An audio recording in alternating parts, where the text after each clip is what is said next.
Hello students, welcome two equations IAS. आज हम discuss करेंगे इंडिया चाइना बॉर्डर डिस्प्यूट। जो रीसेंट गैल्वन वैली क्लैश है वो भी हम डिस्कस करेंगे। उसके अलावा डोकलम भी डिस्कस करेंगे और भी हमारे जो भी डिस्प्यूट्स रहे हैं, किस तरीके से बाउंड्री सेटअप हुआ, चाहे इंडिपेंडेंस से पहले की बात करें तो वो सारी चीज़ें आज डिस्कस करने वाले हैं।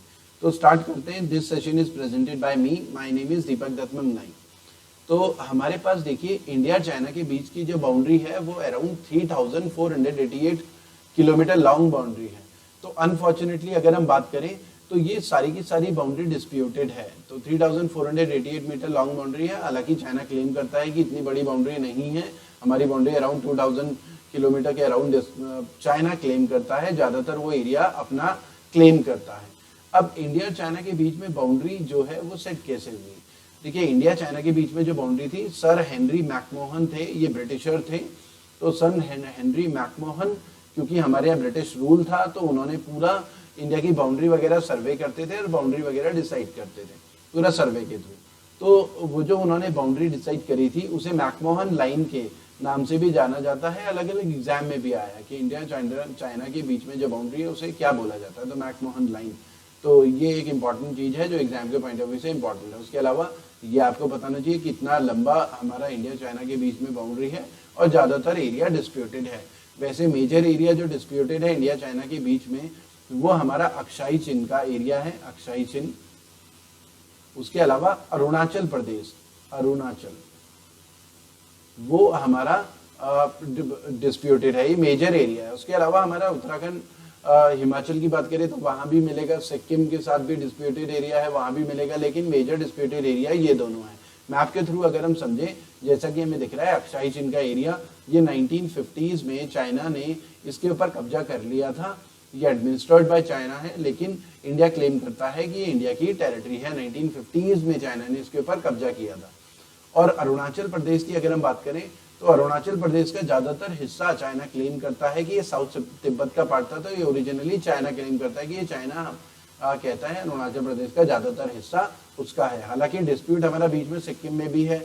उसके अलावा उत्तराखंड और हिमाचल की बात करें तो वहां भी डिस्प्यूट है, लेकिन मेजर डिस्प्यूट है वो अक्षाई चिन्ह और जो अरुणाचल प्रदेश है वहां पर रहता है। तो कभी डिस्क्रिप्टिव आंसर राइटिंग में आए तो आपको आइडिया होना चाहिए कि मेजर डिस्प्यूट्स कहाँ पर है, वरना डिस्प्यूट्स हमारे उत्तराखंड और हिमाचल और सिक्किम में भी बीच में हैं।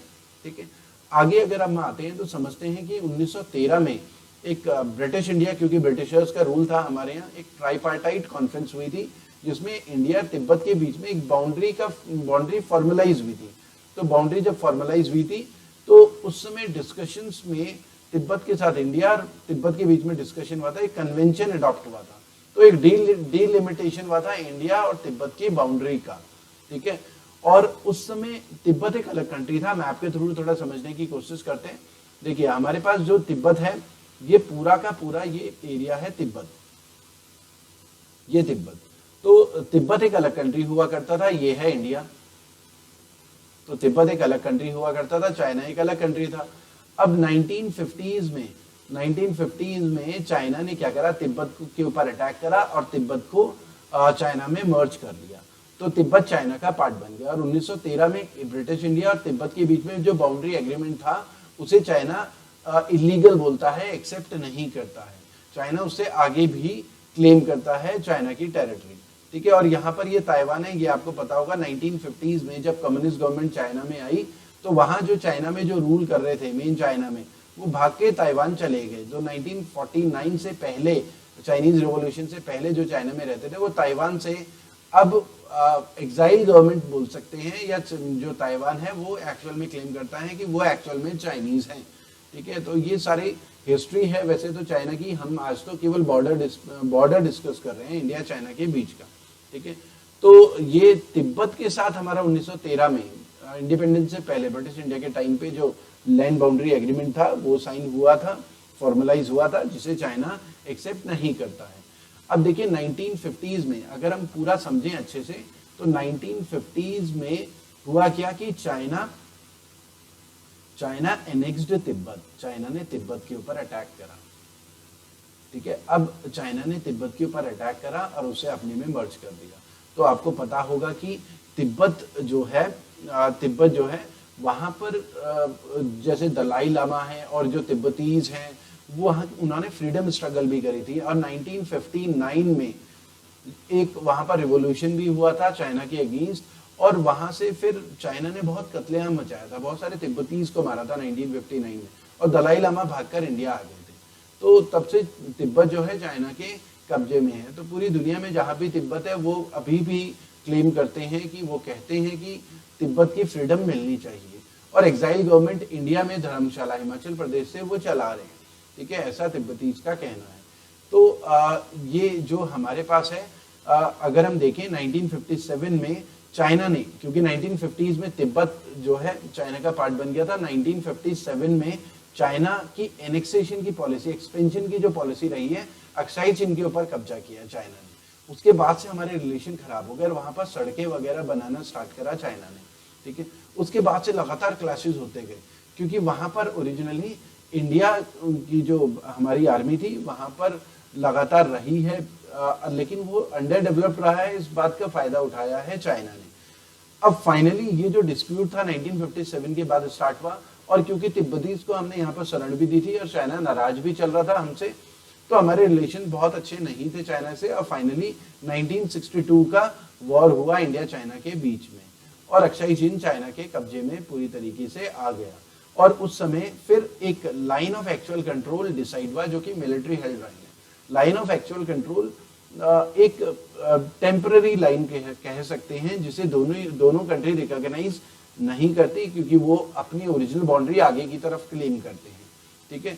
तो ये 1957 में अक्साई चीन के ऊपर चाइना ने कब्जा किया था, ये आपको पता होना चाहिए। अब थोड़ा सा समझ ले कि LAC line of actual control क्या है, ठीक है। 23 around line of actual control, India China के बीच में जो बाउंड्री टेम्पररी लाइन डिसाइड हुई है वो लाइन ऑफ एक्चुअल कंट्रोल है। 23 डिस्प्यूटेड और सेंसिटिव एरिया है along the unresolved 3488 kilometre long LAC, ठीक है। और पेट्रोलिंग भी दोनों कंट्रीज के ट्रूप्स लगातार करते रहे हैं, तो क्लैशेस भी लगातार रहे हैं। तो लद्दाख में काफी सारे एक पास हैं, वहां पर डिस्प्यूटेड एरिया हिमाचल में है, उत्तराखंड में है, ठीक है, बीच में सिक्किम में भी है। तो मेजर जो डिस्प्यूटेड एरिया है वो हमारा अक्साई चीन वाला है, और अरुणाचल प्रदेश वाला एरिया इसमें आता है। अराउंड 23 पॉइंट्स को हालांकि सिलेक्ट किया गया है जहां पर ज्यादातर डिस्प्यूट रहा है। अब देखिए समझ लेते हैं लाइन ऑफ एक्चुअल कंट्रोल और लाइन ऑफ कंट्रोल में क्या डिफरेंस है। एक आपने सुना होगा LOC, line of control. Line of control India और पाकिस्तान के बीच की बाउंड्री को हमें कहा जाता है, टेम्पररी लाइन को, इंडिया और पाकिस्तान के बीच की। और line of actual control India और चाइना के बीच की बाउंड्री को कहा जाता है, ठीक है। और LAC is different from line of control with Pakistan, क्योंकि LOC बनी कब थी। LOC जब 1948 में एक सीज फायर लाइन डिसाइड हुई थी, कश्मीर वॉर हुआ था। क्योंकि कश्मीर जो था उस समय राजा हरि सिंह हुआ करते थे, और पाकिस्तान की बुरी नजर थी, क्योंकि रिलीजियस ग्राउंड में बंटवारा हुआ था, और हिंदुओं के लिए हिंदुस्तान, मुसलमानों के लिए पाकिस्तान, तो ऐसे करके बंटवारा हुआ था। तो बहुत सारी रियासतें भी थी, जैसे अगर हम बोले जम्मू कश्मीर, कश्मीर में मुस्लिम पॉपुलेशन थी विद हिंदू किंग राजा हरि सिंह। तो पाकिस्तान ये उम्मीद कर रहा था क्योंकि पॉपुलेशन वहां पर मुस्लिम्स है तो पाकिस्तान का पार्ट हुआ। लेकिन राजा हरि सिंह की मोहम्मद अली जिन्ना के साथ कुछ खास बनती नहीं थी, उनकी यहाँ के हिंदू लीडर्स, इंडिया के हिंदू लीडर्स के साथ ज्यादा बनती थी।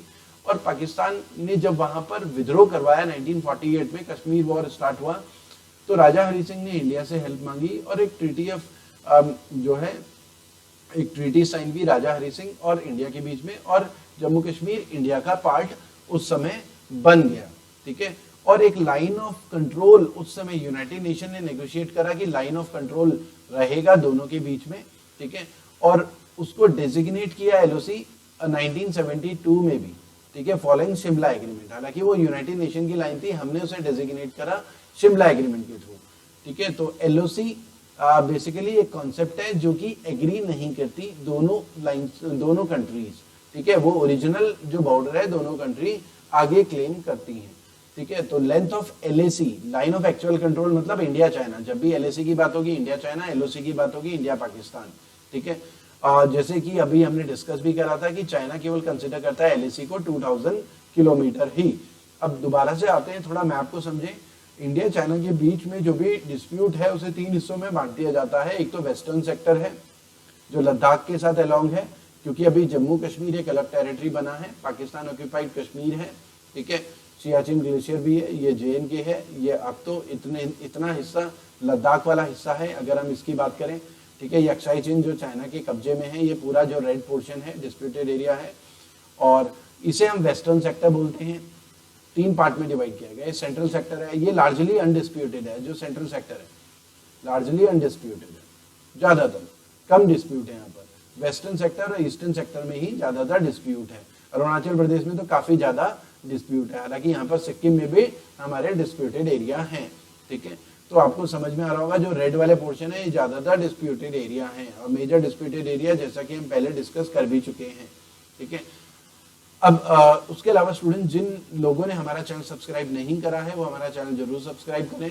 अगर आपको फ्री प्रिपरेशन करनी है तो हमारा टेलीग्राम चैनल है, ग्रुप है, और ये जो भी हम अभी पढ़ रहे हैं इसका PDF वगैरह भी आप डाउनलोड कर सकते हैं हमारे टेलीग्राम चैनल से। हमारा इक्वेशंस IAS ऐप भी है जिसे आप डाउनलोड कर सकते हैं, ठीक है। इसमें आपको UPSC का भी कंप्लीट कोर्स मिलेगा, बैंक SSC का भी आपको कंप्लीट कोर्स मिलेगा। इसमें एक ओनली क्वांट के लिए भी आप जा सकते हैं, ओनली क्वांट के लिए भी आपको कंप्लीट कोर्स मिलेगा। तो border dispute between India and China अगर हम डिस्कस करें, देखिए अभी हमने डिस्कस करा कि 3 सेक्टर्स में डिवाइड है। एक तो वेस्टर्न सेक्टर है जो कि हम लद्दाख की तरफ की बात कर रहे थे, अक्साई चिन वाला एरिया 1957 में चाइना ने कब्जा कर लिया था, और ओरिजिनली जम्मू कश्मीर का पार्ट था और चाइना ने क्लेम करा है। 1962 वॉर के बाद से पूरी तरीके से चाइना ही एडमिनिस्टर कर रहा है, और इंडिया पूरा अक्साई चिन का एरिया क्लेम करता है, सब कुछ टेरिटरी हमारी है अक्साई चिन की, ठीक है। तो ये जो है वेस्टर्न वाला जो सेक्टर है ये जो है डिस्प्यूटेड है काफी बड़ा। सेंट्रल सेक्टर ज्यादातर अनडिस्प्यूटेड है, ठीक है। जैसा कि हमने देखा भी, although China has recognised India sovereignty over Sikkim, ठीक है। इंडिया जो है सिक्किम की टेरिटरी जो है इंडिया की ही है, तो लार्जली अनडिस्प्यूटेड है, वहां पर काफी कम है। ईस्टर्न सेक्टर है जो ज्यादातर डिस्प्यूटेड है, खासकर अरुणाचल प्रदेश वाला जो चाइना के साथ बॉर्डर लगाता है। तो वो जो 90,000 किलोमीटर का एरिया है उसे पूरी अपनी टेरिटरी बताता है चाइना, ठीक है। तो ये आपको पता होना चाहिए कि 3 सेक्टर्स में, अगर आप डिस्क्रिप्टिव आंसर राइटिंग में कुछ आता है इंडिया चाइना बॉर्डर से रिलेटेड, तो 3 सेक्टर्स में आपको डिवाइड करना है, वेस्टर्न, सेंट्रल और ईस्टर्न। तो डिस्प्यूटेड हमारा वेस्टर्न और ईस्टर्न सेक्टर है, सेंट्रल सेक्टर इतना ज्यादा डिस्प्यूटेड नहीं है, ठीक है। इसको दोबारा से समझ लेते हैं। देखिए ये जो हमारा ब्लू वाला पोर्शन है ये आपको समझ में आ रहा होगा कि Kashmir administered by Pakistan occupied Kashmir है, ये पाकिस्तान के कब्जे में है, ठीक है। और ये जो एरिया है, ये वाला एरिया, ये एरिया पाकिस्तान ने चाइना को दे दिया है, लेकिन ये भी इंडिया का ही पार्ट है, क्योंकि ये पूरा का पूरा JNK लद्दाख ये पूरा इंडिया का ही एरिया था, इसमें पाकिस्तान ने कब्जा किया हुआ है, और 1957 के बाद से अक्साई चिन वाले एरिया में चाइना ने कब्जा किया हुआ है, ठीक है। और ये जम्मू कश्मीर ये वाला जो हिस्सा है ये इंडिया एडमिनिस्टर फिलहाल कर रहा है। डिस्प्यूटेड एरिया जैसा कि हम देख रहे हैं पूरा दिख रहा है, ठीक है। अरुणाचल का एरिया ज्यादातर चाइना ही क्लेम करता है, और ड्यूरेंट लाइन भी ऊपर आपको दिख रहा होगा कि यहाँ पर ड्यूरेंट लाइन है। ड्यूरेंट लाइन ये पूरा का पूरा ड्यूरेंट लाइन, उस समय ये इंडिया हुआ करता था, इंडिया, अफगानिस्तान, ईरान, इनके बीच में ड्यूरेंट लाइन हुआ करती थी। डोकलम की बात करते हैं, सबसे पहले डोकलम में आएंगे, उसके बाद गैल्वन वैली क्लैश में हम आएंगे। डोकलम या डोकाला, ला का मतलब यहाँ पर पाथ होता है, रास्ता होता है, ठीक है। डोकलम स्ट्रेटेजिक एक लोकेशन है, ट्राई जंक्शन है इंडिया, भूटान और चाइना के बीच में। पहले समझ लेते हैं इसमें। देखिए ये जो है ये वाला हिस्सा डोकलम है, ठीक है। ये भूटान है, ये सिक्किम मतलब इंडिया है, ये नेपाल है, और ये चाइना है, ये वाला एरिया। अब इसमें ये जो डोकलम प्लेट्यू है और डोकाला है यहाँ पर, डोकाला है यहाँ पर, ठीक है। तो यहाँ पर चाइना, क्योंकि ये ट्राई जंक्शन है, इंडिया, भूटान और चाइना का ट्राई जंक्शन, और चाइना जो है ये जो ज्यादातर हिस्सा है ये क्लेम करता है, चाइना ये ज्यादातर हिस्सा क्लेम करता है कि ये एक्चुअल में चाइना का पार्ट है, जबकि ये इंडिया भी एक्सेप्ट करता है ये भूटान की टेरिटरी है, ठीक है। तो चाइना क्लेम करता है ये ट्राई जंक्शन नहीं है, ट्राई जंक्शन यहाँ पर है। तो 71 डेज तक लगातार यहाँ पर क्लासेस रहे। 2017 में डोकलम फेस ऑफ रहा इंडिया और चाइना के बीच में। तो ये पूरी टेरिटरी है, यहाँ पर पंगा चला काफी लंबे टाइम तक, 2 महीने से ज्यादा ये पूरा ड्रामा चला। उसके अलावा ये नाकुला सेक्टर, यहाँ पर भी जो सिक्किम वाला पार्ट है, इंडिया चाइना के बीच में डिस्प्यूट रहे हैं। ठीक है, अगर इसको और अच्छे से समझे, देखिए डोकलम जो है एक ट्राई जंक्शन है, एग्जाम का बहुत सारे एग्जाम में है। एक तो ट्राई जंक्शन है, कहाँ पर इंडिया, भूटान और चाइना के बीच में, और इंडिया इसे रिकॉग्नाइज करता है। India recognise as a Bhutanese territory. ठीक है, और चाइना डोकलम का जो प्लेट्यू है उसका काफी पार्ट क्लेम करता है कि उसके एंशिएंट फ्रंटियर्स रहे हैं। ठीक है, और 1984 में भूटान और चाइना ने भी कंडक्ट करा था एक 24 आवर्स का डायलॉग, जो अभी भी चल रहा है, तो कुछ फाइनलाइज हो नहीं पाया। ठीक है, ये थोड़ा और बड़ा मैप में समझें अगर, तो देखिए ये हमें दिख रहा होगा कि ये डोकलम प्लेट्यू है। ठीक है, ये डोकलम प्लेट्यू है, और डोकाला है ये यहाँ पर। ठीक है, ये डोकाला है इधर बीच में। ठीक है, ये डोकाला है, और ये जो शेडेड एरिया है इसे चाइना क्लेम कर रहा है कि अपनी टेरिटरी, और ये ओरिजिनली भूटान के अंदर की टेरिटरी है। और जब ये चाइना अपनी बाउंड्री को ऐसा मानेगा कि ये पूरा चाइना है, ऐसा इस बाउंड्री को पूरा अपना मानेगा, तो उससे क्या होगा? उससे प्रॉब्लम ये होगी कि जो ट्राई जंक्शन है, चाइना बोलेगा ट्राई जंक्शन यहाँ पर है, यहाँ पर नहीं है, जबकि इंडिया बोलता है ट्राई जंक्शन यहाँ पर है। तो ये चाइना है, ये पूरी टेरिटरी चाइना है, तो इसको चाइना क्लेम कर रहा है डोकलम। तो यहाँ पर क्लैशेस रहे, चाइना काफी आगे तक बढ़ चुका था और इंडिया के साथ फेस ऑफ रहा 71 डेज का, और फिर चाइना को पीछे हटना पड़ा। ठीक है, तो 2017 की बात है।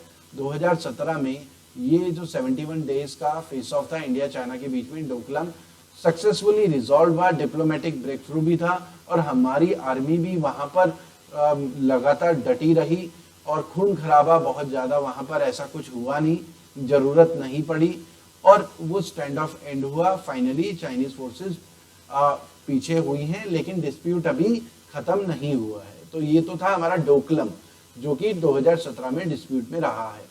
तो आपको एक तो ये डोकलम के बारे में पूरा पता होना चाहिए कि कहां पर और कैसा डिस्प्यूट रहा है। उसके अलावा नाकुला, जैसा कि अभी हमने डिस्कस करा है, नाकुला हमारा जो है यहाँ पर है, नाकुला सेक्टर। ठीक है, ये सिक्किम के ऊपर की टेरिटरी, ये भी एग्जाम में आया है, अलग अलग एग्जाम में। नाकुला जो है इंडिया चाइना के बीच में जो डिस्प्यूटेड एरिया है, जो कि सिक्किम में पड़ता है। ठीक है, ये आपको पता होना चाहिए कि नाकुला कहाँ है। ठीक है, उसके अलावा गैल्वन वैली क्लैश, ये जो रिसेंट जो क्लैश हुआ था 15 जून 2020 को, एक वायलेंट क्लैश हुआ था इंडिया और चाइनीज सोल्जर्स के बीच में गैल्वन वैली में, लद्दाख रीजन में। तो आपको पता होना चाहिए गैल्वन वैली कहाँ है, लद्दाख रीजन में है। मैप के थ्रू भी थोड़ा सा समझेंगे। वहां पर इंडिया और चाइनीज सोल्जर के बीच में हाथापाई हुई थी। ठीक है, और अराउंड 20 इंडियन सोल्जर्स शहीद हुए थे, और ऐसा कहा जा रहा है रिपोर्ट्स के हिसाब से इंडियन अथॉरिटीज का 43 चाइनीज ट्रूप्स वहां पर मारे गए थे। इंडियन सोल्जर्स ने 43 चाइनीज ट्रूप्स को मारा था। तो ऐसा वायलेंट क्लैश जो है 45 इयर्स के गैप में हुआ है, उससे पहले इतना वायलेंट क्लैश नहीं हुआ है। कुछ रिपोर्ट्स के हिसाब से ऐसा भी कहा जा रहा है कि चाइना के 100 से ज्यादा सोल्जर्स मारे हैं इंडियन सोल्जर्स ने। तो मारते मारते मरे हैं इंडियन सोल्जर्स, शहीद हुए हैं। तो ये कुछ इंपॉर्टेंट चीजें हैं गैल्वन वैली क्लैश में। अब हमें ये समझना है कि हाथापाई क्यों हुई, गोलियां क्यों नहीं चली, और हमें ये भी समझना है गैल्वन वैली है कहाँ। तो ये कुछ इंपॉर्टेंट चीजें हैं, मैप के थ्रू थोड़ा समझेंगे गैल्वन वैली कहाँ पर है। देखिए, एक तो पूरा का पूरा मैप है ये गलगिट बाल्टिस्तान है, जो पाकिस्तान के कंट्रोल में टेरिटरी है। लाइन ऑफ कंट्रोल है, ब्लू लाइन आपको दिख रही होगी, LOC लाइन ऑफ कंट्रोल। और ये सियाचिन वाला पोर्शन है कंट्रोल बाय इंडिया, ये इंडिया के कंट्रोल में है, जिसे पाकिस्तान क्लेम करता है। ठीक है, और ये वाला जो एरिया है, area ceded by Pakistan to China. तो ये भी इंडिया का पार्ट है, जिसे चाइना को पाकिस्तान ने सौंप दिया है। अक्साई चिन हम पहले भी डिस्कस कर चुके हैं, चाइना के कंट्रोल में 1957 में ही वहां पर क्लेम करने लगा था चाइना। जो क्लासेस बड़े थे 1962 वॉर के बाद ही पूरा ही क्लेम करता है। तो देखिए, ये है गैल्वन वैली, यहाँ पर क्लैश हुआ है। ये LAC है, आपको ये समझना है, ये LAC line of actual control, और ये जो ब्लू है ये LOC है लाइन ऑफ कंट्रोल, दोनों में डिफरेंस है। ठीक है, तो ये LAC है हमारा।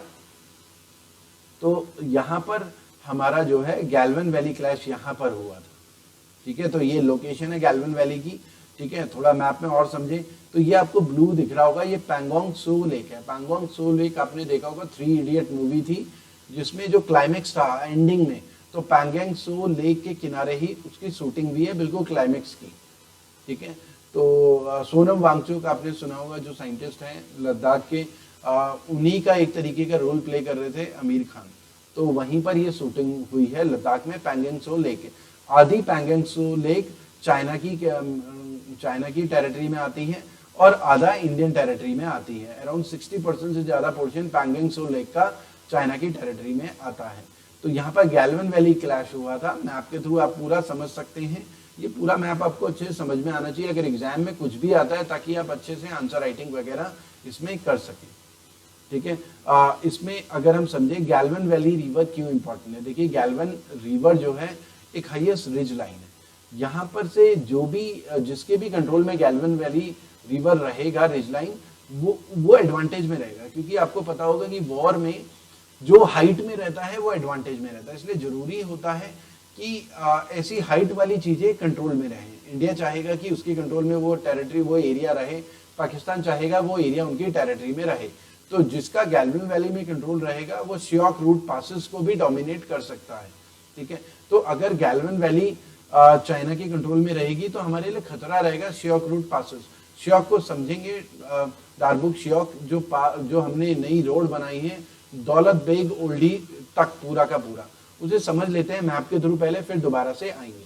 देखिए हमारा जो है ये LAC है, ये आपको समझ में आ रहा होगा, और ये हमारी रोड बनी है। यहाँ पर ये डारबुक है, डारबुक श्योक पूरा दौलत बेग ओल्डी रोड, ये एक पूरी रोड बनी है। और यहाँ पर गैल्वन वैली क्लैश है। तो अब ये गैल्वन वैली के ऊपर अगर चाइना का कंट्रोल होगा तो हमारा ये जो रोड है उसके ऊपर भी चाइना ऑफेंसिव कभी भी हो सकता है। तो आपको थोड़ा सा ये समझना है कि अक्षाई चिन्ह का पूरा एरिया अच्छे से समझना है मैप के थ्रू, ताकि पूरा का पूरा डिस्प्यूट आपको अच्छे से समझ में आ सके।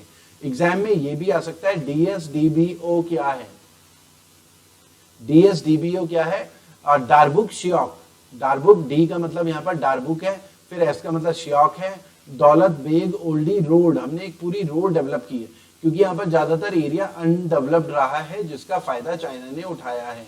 और अगर हम बात करें 1999 में कारगिल वॉर की वजह से हमारे बहुत सारे सोल्जर्स क्योंकि कारगिल की तरफ शिफ्ट हुए थे, तो उसका फायदा उठाकर चाइना ने इधर बहुत इंटीरियर तक काफी रोड्स वगैरह बनाई हैं, अपना डेवलपमेंट किया है, इंफ्रास्ट्रक्चर वगैरह, तो ये सब रहा है। तो ये आपको थोड़ा सा समझ में आया होगा। तो इम्पोर्टेंस बहुत ज्यादा है गैल्वन रिवर की। तो टेंशन अचानक से क्यों हुई, टेंशन ज्यादातर हो रही है, सडनली जो भी टेंशन हो रही है, हमारी जो रोड वहां पर बन रही है, कंस्ट्रक्शन हो रहा है, क्योंकि हमारी एयर स्ट्रिप्स भी बनी है, उसके बाद से ही चाइना लगातार जो है एक तरीके से हमारे कंस्ट्रक्शन को रोकने की कोशिश कर रहा है और ऑब्जेक्शन लगातार कर रहा है कि इंडिया कंस्ट्रक्शन कर रहा है LAC के अलोंग, पूरी LOC के अलोंग हमने एक पैरेलल लाइंस वगैरह, जो पैरेलल रोड वगैरह जो डेवलप करी हैं, उसको लेके चाइना लगातार ऑब्जेक्शन करता रहा है। तो रोड्स जो है श्योक रिवर के अलोंग पूरा का पूरा रन कर रही है, पूरा कम्युनिकेशन उसकी वजह से LOC के अलोंग हमारा इंक्रीज होता जा रहा है।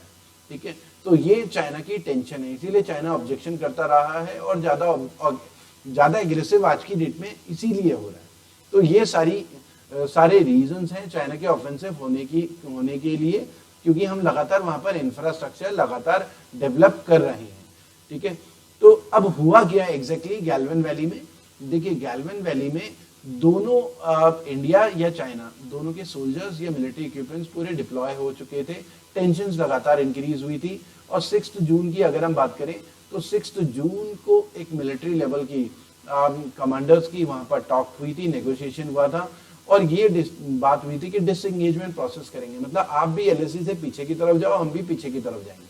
ठीक है, और एक बफर जोन डिसाइड हुआ। बफर जोन का मतलब है ये ना तो यहाँ पर तुम आना ना हम आएंगे, तुम भी पीछे रहो हम भी पीछे रहेंगे, तो ये फाइनली डिसाइड हुआ। ठीक है, और ये सारी चीजें जो बफर जोन था, ये एक जंक्शन था श्योक रिवर, गैल्वन रिवर और LAC के पास, तो एक जंक्शन था। लेकिन जो हमारे कर्नल थे संतोष बाबू, वो पूरी प्रोसेस को मॉनिटर कर रहे थे और उन्होंने ये नोटिस करा कि चाइनीज कैंप उस एरिया में तभी भी थे, हालांकि डिसाइड हो चुका था कि डिसएंगेजमेंट होगा, लेकिन चाइना तब भी पीछे की तरफ नहीं हट रहा था। ठीक है, तो वो जो हमारे संतोष बाबू जी हैं वो जो है वहां पर गए थे ताकि चाइना जो है अपने कैंप्स को वहां से रिमूव कर सके।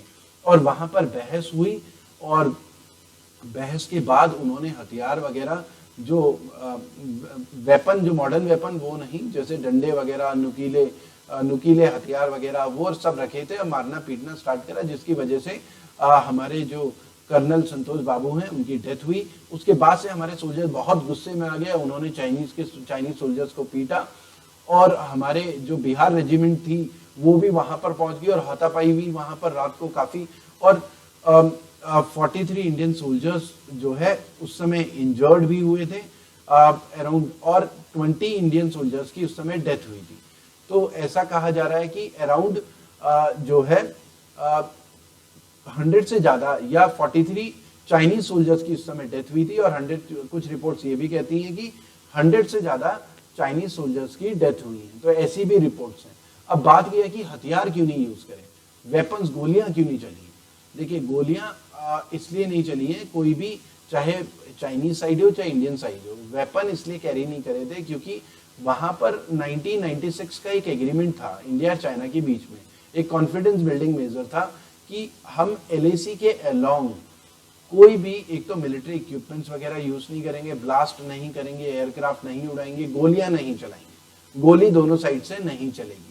ठीक है, ये 1996 का एग्रीमेंट था। इसीलिए दोनों के दोनों, क्योंकि गोलियां चलेंगी तो फिर उससे क्लैशेस बढ़ेंगे, तो इस वजह से दोनों तरफ से गोलियां नहीं चली, लेकिन हाथापाई भी और बहुत वायलेंस हुआ, एक वायलेंट हाथापाई भी दोनों के बीच में। ठीक है, लेकिन अब इंडिया ने अपनी पॉलिसी चेंज कर दी है LOC के अलोंग फिलहाल। तो ये था 15 जून का गैल्वन वैली, और यही रीजन था, गोलियां नहीं चलाई गई, केवल हाथापाई वहां पर भी 1996 के एग्रीमेंट की वजह से। ठीक है, उसके अलावा हमारा जो डिस्प्यूट है पोंगोंग सो लेक, ये एक डिस्प्यूट है इंडिया चाइना के बीच में। एग्जाम में क्या क्या आ सकता है, पोंगोंग सो लेक से रिलेटेड आ सकता है। 135 किलोमीटर लेंथ है इसकी और 5 किलोमीटर चौड़ी है, 5 किलोमीटर चौड़ी ये लेक है। अब broader point at is broadest point, मतलब जो ब्रॉडेस्ट है वहां पर 5 किलोमीटर चौड़ाई है, बाकी जगह 2 किलोमीटर, 1 किलोमीटर, आधा किलोमीटर भी है। इंडिया चाइना जो एक्चुअल लाइन ऑफ कंट्रोल है वो इसके थ्रू भी पास होती है, मतलब बीच से कट करके जाती है। मतलब अगर मैं बोलूं कि पोंगोंग सो लेक ये है तो इंडिया चाइना बॉर्डर LAC जो है लाइन ऑफ कंट्रोल ऐसे जाता है यहाँ पर। तो ज्यादातर 60% से ज्यादा हिस्सा पोंगोंग सो लेक का चाइना की कंट्रोल में इस समय आता है। एक तो आपको ये समझ में आना चाहिए, पोंगोंग सो लेक सैलाइन वाटर लेक है, इसमें नमक है, थोड़ा सॉल्टी है, स्लाइटली सॉल्टी है, जिसे हम ब्रैकेज भी बोलते हैं। एग्जाम में अगर आया तो आपको पता होना चाहिए, ये फ्रेश वाटर लेक नहीं है। ठीक है, तो ये क्लैरिटी होनी चाहिए, क्योंकि ज्यादातर हाइट्स में ऐसी जगह फ्रेश वाटर लेक्स मिलती है। एग्जाम में अगर आता है तो ये पता होना चाहिए, सैलाइन वाटर लेक या ब्रैकेज वर्ड भी आ सकता है। तो विंटर्स में ये पूरा का पूरा फ्रीज हो जाता है, स्केटिंग या पुलो भी इसमें खेला जा सकता है, और 14,000 किलोमीटर हाइट में है। और यहाँ पर 3 इडियट मूवी जो है उसकी शूटिंग भी हुई थी, जो क्लाइमेक्स था उसका यही शूट किया गया था पोंगोंग सो लेक में। अब पोंगोंग सो लेक में कंट्रोवर्सी क्या क्या है, क्योंकि वो जो बीच में अभी हम बात कर रहे हैं, बीच में जो डिस्प्यूट है ये पूरी पोंगोंग सो लेक है। अब यहाँ पर ये जो लाइन है, ये अब लाइन दोनों कंट्रीज अलग अलग क्लेम करती हैं। इनमें फिंगर्स क्या है, पहले फिंगर्स को समझ लेते हैं, फिंगर्स क्या है वापस आएंगे। यहाँ पर फिंगर्स की तरह एक फिगर है, फिंगर्स जैसे ये फिंगर 1 है, फिंगर 2 है, फिंगर 3 है, फिंगर 4 है, फिंगर 5, फिंगर 6, फिंगर 7, फिंगर 8। तो ये पूरा फिंगर 8, क्योंकि फिंगर्स लाइक स्ट्रक्चर है यहाँ पर। और ये पूरी पोंगोंग सो लेक है, आपको दिख रहा होगा ये पूरी पोंगोंग सो लेक है। ठीक है, और ये पूरा का पूरा ये 8 की 8 फिंगर्स जो है इंडिया क्लेम करता है। इंडिया क्लेम करता है कि ये हमारी बाउंड्री है, इंडिया की बाउंड्री है, इंडियन बाउंड्री, LAC इंडिया के according, LAC line of actual control ये है। चाइना लेकिन मतलब हम 8 की 8 फिंगर्स को क्लेम करते हैं, लेकिन फिजिकली जो हमारा है, फिजिकली जहां पर हमारी पोस्ट है, तो हम फिजिकली फिंगर 4 तक ही इस समय फिजिकली हमारा कंट्रोल है, फिंगर 4 तक। ठीक है, फिंगर 3 फिंगर 4 के बीच में हमारी एक पोस्ट भी है। ठीक है, और हम ओरिजिनली फिंगर 8 तक पहले पेट्रोलिंग भी करते रहे हैं। और चाइना जो है अपनी टेरिटरी क्लेम करता है फिंगर 2 पे, चाइना क्लेम करता है कि LAC फिंगर 2 पे है। तो ये सारा डिस्प्यूट है, और हम हालांकि पेट्रोलिंग करते थे फिंगर 8 तक। तो ये समझ में आना चाहिए, फिंगर लाइक स्ट्रक्चर है, ये कई बार एग्जाम में रहा है, और यहाँ पर पेट्रोलिंग को लेकर ही झगड़ा रहा है। तो ये इंडियन साइड से हम पूरा पेट्रोलिंग करते थे यहाँ पर फिंगर 8 तक, और पूरा फिंगर 8 हमारा है, लेकिन फिजिकली इस समय फिंगर 4 तक ही हमारे कंट्रोल में है। चाइना फिंगर 2 तक क्लेम करता है, ठीक है। और अभी भी हमारा जैसे चाइना की फोर्सेस फिंगर 5 में बैठी हुई है, तो डिसएंगेजमेंट प्रोसेस ये है चाइना को फिंगर 5 से पीछे करना, तो वही लगातार टॉक्स वहां पर चल रही है, ठीक है। तो अब दोबारा से आते हैं इसमें पीछे, फिंगर्स क्या है लेक में, तो एग्जाम में अगर आता है तो आपको समझ में आना चाहिए, barren mountains on the lake northern blank, ठीक है, और Chang Chenmo put forward a major spot which army calls fingers, ठीक है। तो आर्मी उसे फिंगर्स कहती है, फिंगर लाइक स्ट्रक्चर है क्योंकि, और इंडिया पूरा फिंगर 8 तक क्लेम करता है फिजिकली, अभी हमने डिस्कस भी करा, फिंगर 4 तक इंडिया के कंट्रोल में। चाइना की पोस्ट है फिंगर 8 में, बिलीव करता है चाइना एलएसी फिंगर 2 में, हम बिलीव करते हैं फिंगर 8 में एलएसी है, ठीक है। और 6 साल पहले चाइना ने फिंगर 4 में अपना एक कंस्ट्रक्शन भी करा था, ठीक है, जिसे इंडिया ने डिमोलिश कर दिया गया था जब इंडिया ने ऑब्जेक्शन किया था, ठीक है। दोबारा से डिटेल में समझ लेते हैं, द हिंदू में आया था ये वाला मैप, फिंगर 1, फिंगर 2, और ये देखिए ये ऑरेंज वाली जो लाइन है जैसा आपको दिख रहा है, ये हम क्लेम करते हैं कि ये एलएसी है, और ये जो येलो वाली लाइन है इसे चाइना क्लेम करता है कि ये एलएसी है, ठीक है। और ये समझ में आना चाहिए कि हमारा जो क्योंकि हम फिजिकली जो है फिंगर 4 तक यहाँ पर इस समय हमारा क्लेम है फिजिकली फिंगर 4 तक, ठीक है, और हम पेट्रोलिंग फिंगर 8 तक करते रहे हैं, ठीक है। और हमारी जो पोस्ट है वो फिंगर ये हमारा बेस है मिलिट्री का, फिंगर 3 फिंगर 4 के बीच में हमारा मिलिट्री का बेस है। चाइना का जो बेस है फिंगर 8 में बेस है, ठीक है, और इस समय उनके कैंप्स वगैरह स्टैब्लिश हैं फिंगर 5 में भी। तो यही सारा डिस्प्यूट है, हम चाइना को पीछे की तरफ खदेड़ने की कोशिश कर रहे हैं। और ये जो लेक है, चाइना के पास काफी कंट्रोल हुआ करता था, चाइना काफी एग्रेसिव था, चाइना के पास बोट्स हुआ करती थी, तो बोट्स की वजह से वो एडवांटेज में रहता था। लेकिन पिछले 7-8 साल पहले हमारे पास एक एडवांस बोट वगैरह हमने खरीदी, और जब से हमारे पास वो बोट आई, चाइना से ज्यादा एडवांस बोट है, तो हम काफी एग्रेसिवली यहाँ पर पेट्रोलिंग कर सकते हैं बोट्स के थ्रू, ठीक है। तो ये सारी चीजें हैं जो इंडिया चाइना के बीच में, एक तो फिंगर्स, बोंगोंग सू लेक, वो पूरा आपको ज्योग्राफी पता होनी चाहिए, ये जो भी डिस्प्यूट्स हैं वो आपको सारे पता होने चाहिए। लगातार अभी भी टॉक्स चल रही हैं डिसएंगेजमेंट को लेकर, चाइना को पीछे करने को लेकर। तो ये सारी चीजें थी स्टूडेंट्स, तो इतना ही करते हैं, फिर नेक्स्ट सेशन में हम इसके अलावा कोई नए टॉपिक्स वगैरह डिस्कस करेंगे। Thank you student.